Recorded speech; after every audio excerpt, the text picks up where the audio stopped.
Bienvenidos todos una vez más a mi canal. Mi nombre es Miguel y esto es Miguelitos DIY.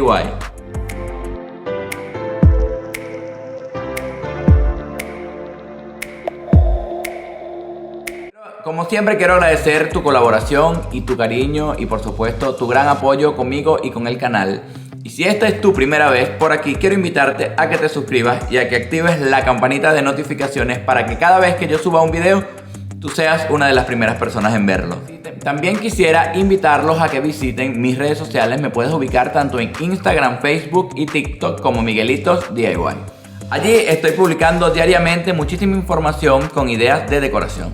Para el día de hoy quiero mostrarte lo fácil y divertido que es realizar decoraciones a partir de materiales de muy bajo costo y con materiales de reciclaje. Te aconsejo que no dejes de ver ninguno de mis videos. Sé que te van a encantar y sé que no te vas a aburrir. Te garantizo que la vas a pasar súper bien, igual que yo lo hice cuando estaba realizando estos proyectos. Sin más que hablar, vamos a ver el video del día de hoy.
mitad del video del día de hoy y como siempre agradeciéndole a todos ustedes por estar aquí y por su gran colaboración conmigo y con el canal. Pero no quisiera dejar pasar la oportunidad de que visites mi canal completo, donde tengo más de 100 videos publicados con más de 700 ideas de decoración para tu hogar. También quiero invitarte que si no has visto mi video anterior, te dejo una pasadita por allá y sé que lo vas a disfrutar. Quedó genial y les va a encantar. Ahora los invito a seguir disfrutando del video del día de hoy.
Hemos llegado lamentablemente al final del video del día de hoy y como siempre y en cada momento me gusta agradecerles por su gran colaboración y por su gran apoyo conmigo y con el canal. Pero no me gustaría dejarlos ir sin invitarte a que te suscribas si aún no lo has hecho y a que verifiques mis demás videos en el canal. Espero verlos en una próxima oportunidad, se les quiere mucho, muchísimas bendiciones.